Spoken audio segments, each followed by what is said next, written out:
Is Mr. Rohullah Najibi from? Okay, you're here. I'm glad to see you because I don't have your presentation. You say. Do you have it? No, because we have. It is not contained. Just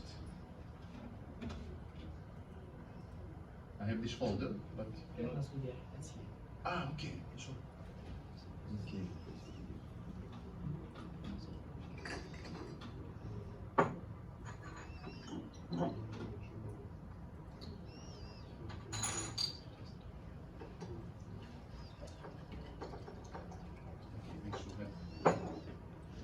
This one, so it's Dr. Rohullah Najibi from the Lawrence Berkeley National Laboratory.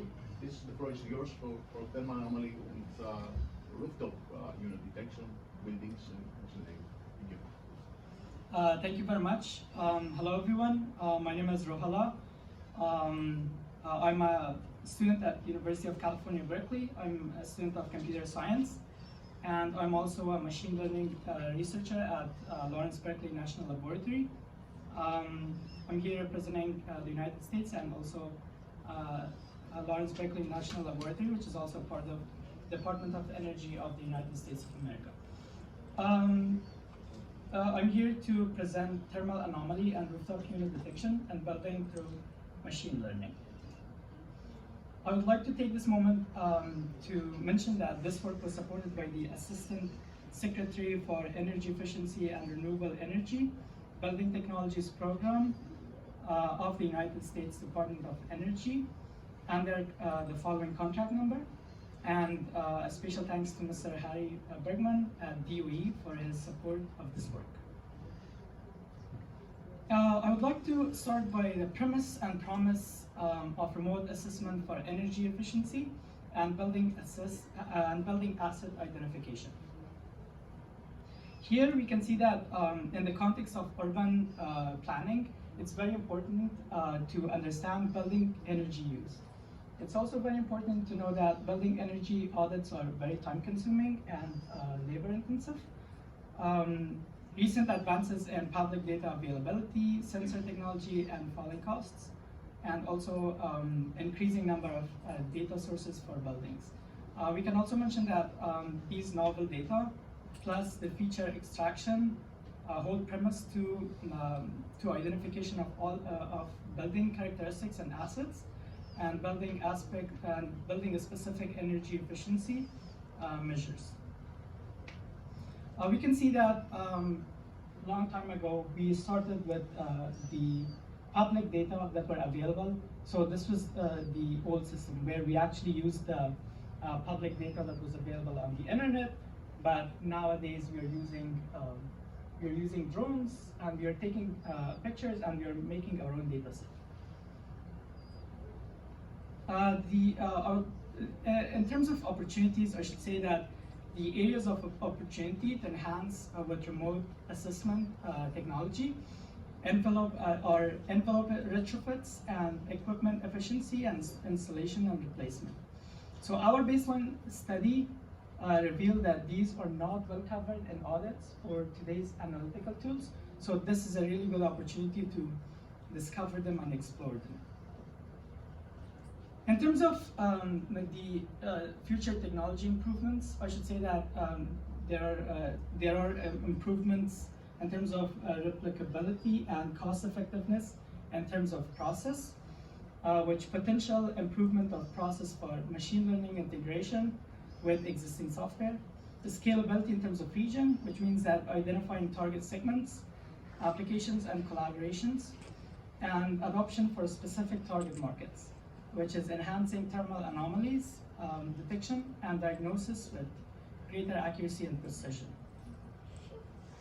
In terms of value proposition, let's discuss about what value proposition our work has.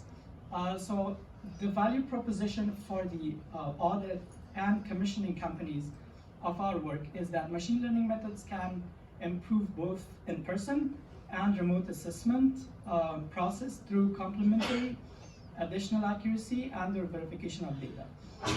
The value proposition to the owners is that non-contact, non-destructive, and it's easily replicable method. In terms of the value proposition the pass-through savings to clients, the additional time due to the learning curve. So we know that due to the translations available and incorporated into the software pipeline, it's very easy now to reduce the learning curve that has come for the new machine learning processes. I would like to talk about the machine learning methods and also the ways we can extract or analyze the asset identifications. So for that, we used inexpensive cameras and drones in order to take our own pictures, to take our own data set and create our own data set. We used photogrammetry to analyze those data sets and photos and images, and then we were able to detect and identify thermal anomalies and also rooftop units.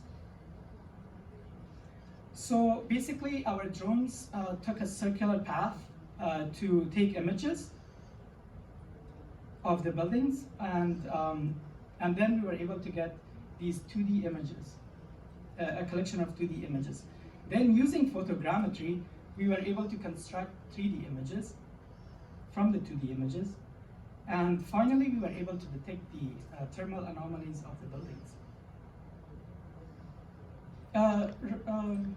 At this point, I would like to go over some of the few terminologies that's very important in machine learning. So I would like to read it out loud one by one. So the first one is semantic segmentation. Semantic segmentation is clustering parts of an image together, which belongs to the same object class.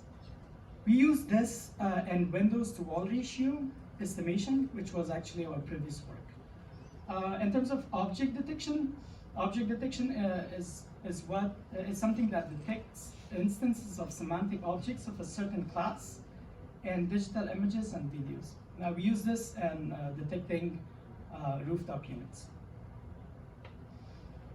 K-means clustering is partitioning n observations into k clusters, into which each observation belongs to the cluster with the nearest mean. And we use this for detecting the thermal anomaly. I would like to now move on to the main topic of my project, which is thermal anomaly and RTU models. So when we created our data set, what we did was that our data set and our cameras were so special that it took the thermal images, meaning that it had temperature values of the data set or of the buildings.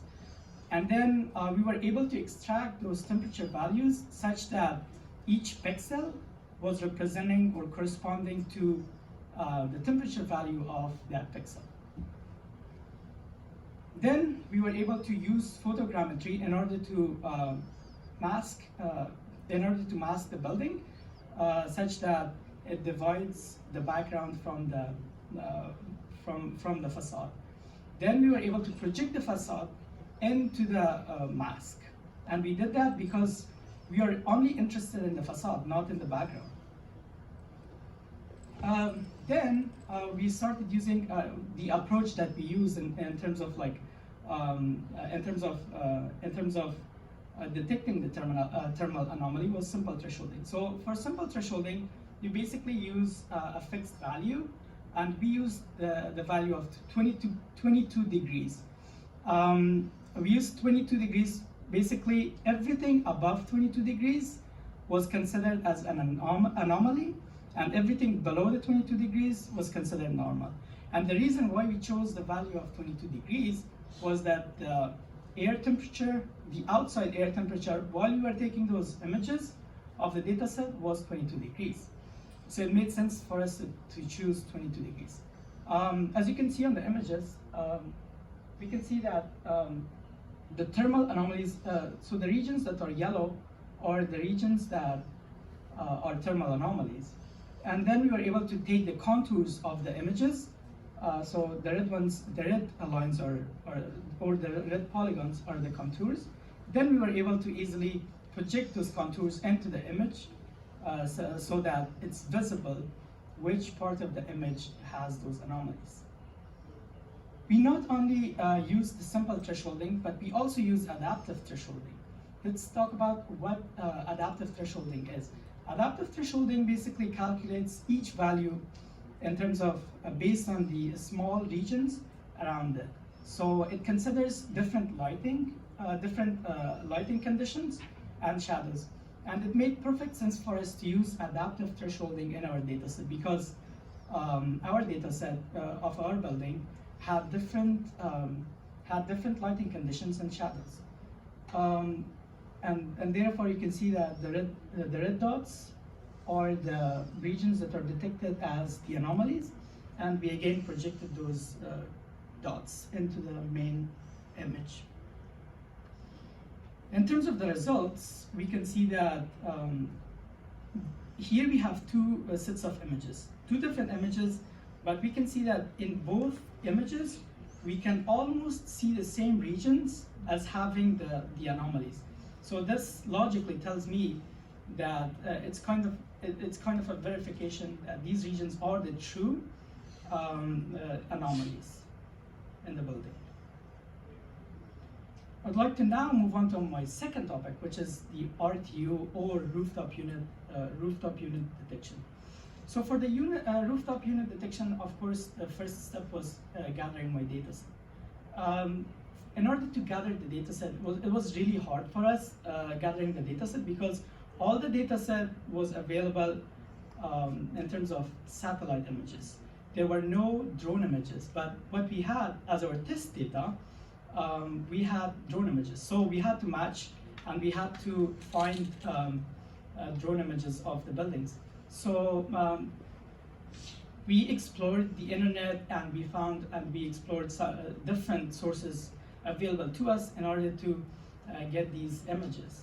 And finally, we were able to get 56 different images of the drone images specifically, and then which 47 of them were training images, and then nine images of them were testing images. And one thing to recognize is that you cannot use the testing images for the training images.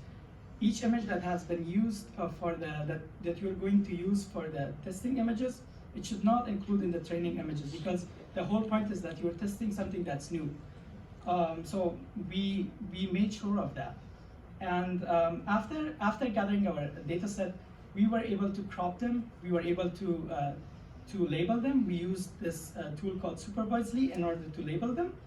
And after that, we used this this machine learning method, which is called augmentation.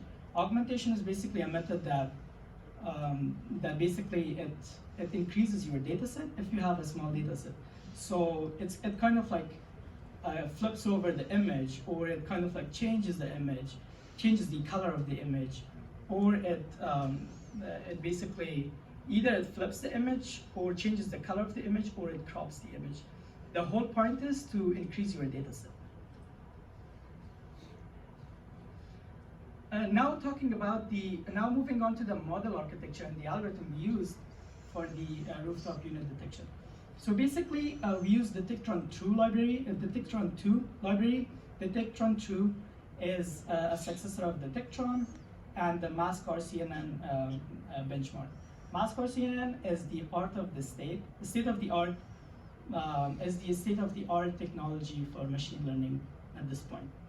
And the format that we used for our dataset was Coco for annotating our dataset. And we basically used these Python objects, and these Python objects had these configurations and parameters that could be configured. So we changed the parameters, we configured the dataset, we configured the parameters in order to match our results and in order to match our desired goal. Then after training the images, we were able to get the results. After training the images, we were able to get the results in terms of, so the results were shown in bounding boxes, and bounding boxes represent the detection of the algorithm. As you can see here, of course, I made sure that this image is actually the image that is the testing image. Of course, I made sure that this is not included in the training image. And then we can see that that my algorithm detected this bounding box, created this bounding box on top of this rooftop unit with 89% accuracy. What this 89% means is that the algorithm is sure that this bounding box is 89% sure that this bounding box is a rooftop unit. In terms of the future improvements and improvements that we can do, of course, there are lots of improvements in our topics, but to name a few, in terms of how we can improve the thermal anomaly, of course, is having ground truth.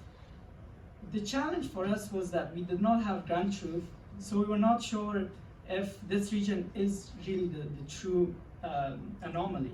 So if we get our hands on some ground truth, that would be tremendously helpful in terms of really trusting our algorithm and also trusting that our algorithm detects the true anomalies. In terms of the RTUs or the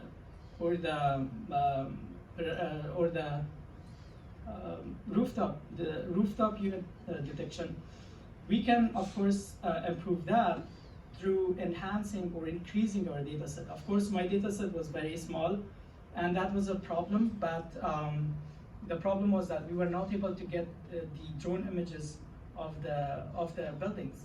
So that was a huge problem. But all people sitting here, all the scientists sitting here can solve that. We can solve it by contributing more and developing more collectively. And in terms of the future technologies and improvements available to us, I can name a few. We have replicability and cost effectiveness in terms of process.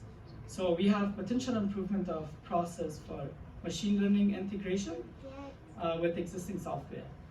We also have the scalability in terms of region, which means that identifying target semantics, segments, applications, and collaborations. So identifying collaborations, collaborating with people like you across the world in order to create, to do more research and to come up with more scientific papers. Adoption and also adoption for specific target markets. Enhancing thermal anomalies detection and diagnosis with greater accuracy and precision. In terms of value proposition, of course, I mentioned the value proposition in the beginning, that the value proposition we had, there's tremendous value proposition for the audit and commissioning companies, for the owners, and for the pass-through savings to clients. So I'm not going to over that again. Again, this is my team. This is the team that created this project, and this team is from Lawrence Berkeley National Laboratory. And thank you so much. I'm ready if you have any questions. Thank you very much. Thank you very much for this excellent presentation. So, questions for speaker? Yes, please. Yeah, I was interested in your infrared drone imagery that you had, and you had that temperature cutoff of 22 degrees. I would just be worried on a hot, sunny day, there'll be so much solar loading on the roof that the actual temperature of that roof will be 10, 20 degrees higher than the actual ambient air temperature. And that will drastically reduce the contrast with the rooftop units. Is that something that you thought about?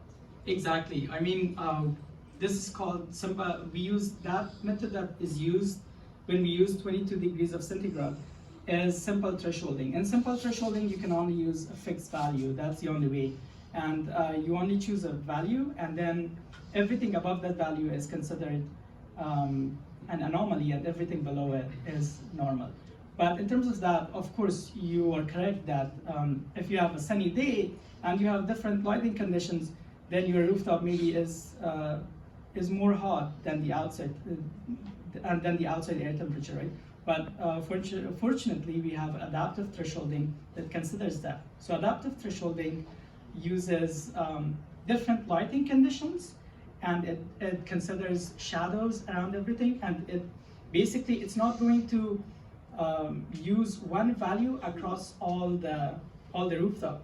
What it does is that it calculates it calculates each value for each pixel of the rooftop based on the small region around it, not based on the whole entire rooftop. So this is something that, of course, better than simple thresholding, but I'm sure that there are algorithms that are much better and sophisticated than adaptive thresholding too. But those are our next steps to do more research and come up with better approaches. Thank you. Great, thank you very much. Thank you. Other questions?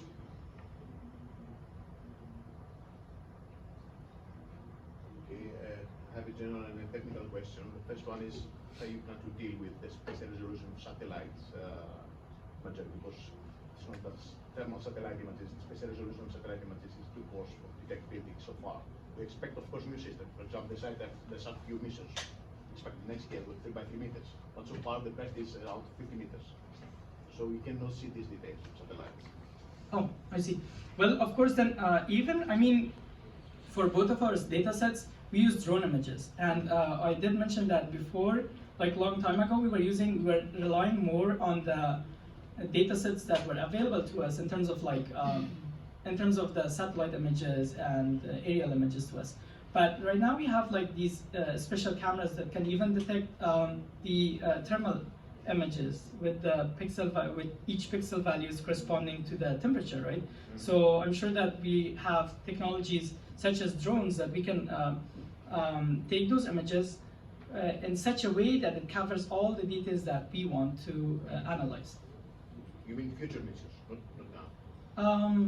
We have drones right now. We basically use drones to take our first data set, which was in here. Yeah. I mean, these images were taken by a drone. Yeah. But of course, it is. I'm sure that we can even like improve the drones and the cameras, and basically taking even more details that would be needed. So that's something that could really help. Okay, my last question is related to the question I just raised to one of the previous speakers. Is related to emissivity effect. For example, this anomaly detection, how you can be sure that one group of pixels, as you detect as anomaly, is a real anomaly and not a group of pixels with low emissivity or high emissivity. So emissivity can affect something to be detected as anomaly, and in practice it's not anomaly, it's just emissivity. You are correct. I mean, we were talking about this. I mean, we have these different machine learning algorithms, and these are the algorithms that are trusted and are publicly shared, right? We have simple thresholding, we have adaptive thresholding, we have Gaussian thresholding, and so much more. But how can you? Yeah, I mean, I know that these algorithms are very sophisticated, but how can you make sure that these are the real anomalies, even if you have like 2 images, or maybe 3, or maybe 10, or maybe 20, right? How are you sure that even if 20 images give you the overlap and overlaps the same region and gives you the same information and tells you that this region has an anomaly, how are you going to be sure about that? Because maybe 20 images is not enough. Someone would say that 100 images is not enough. How can you be sure about that? So that's a great question. That's something that we're working on. That's I did mention that there are lots of improvements on our projects, and that's one of the biggest improvements that we're looking for to doing that. And of course, the best way of solving that is having a ground truth. If you have a ground truth, you can verify it with even like with an algorithm that's not even more sophisticated, right? Because you have a ground truth, and you run your algorithm and you see that, yes, those ground truth areas or regions are detected. But if you don't have, if we do not have ground truth, it's kind of like, I don't want to say it, but it's mostly like you're never going to be sure about if this region is the real anomaly or not. This is the best we can do so far, but if we have the ground truth, which is the improvements that we want to have, is going to help us tremendously. Okay, it's clear this is not a matter of the number of images, but let's discuss during the break because it's a long discussion. Sure, so, okay. Sure. So, thank you very much. Thank you very much. Let's thank you again. Last but not least, I will invite our next speaker, to present the last paper in this session, industrial and metal roof detection from hyperspectral imaging urban scene.